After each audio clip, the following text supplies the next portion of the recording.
என் கண்மணி காதோடு சொல் உன் முகவரியோ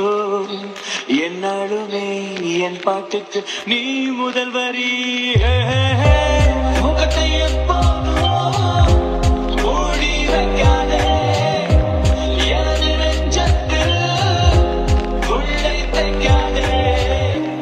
அரபு நாடே அசந்து நிற்கும் அழகியானே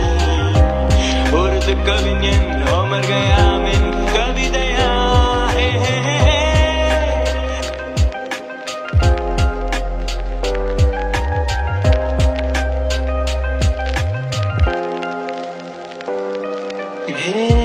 உன்னுடைய நெற்றி உன்னை பற்றி கூறுதே உள்ளிருக்கும் பொட்டு உந்தன் கொட்டு சொல்லுதே என்னுடைய பார்வை கழுகு பார்வை தெரிஞ்சுக்கோ எனக்கு இருக்கும் சக்தி பராசக்தி புரிஞ்சுக்கோ கால் கொலுசுதான் கலக்குது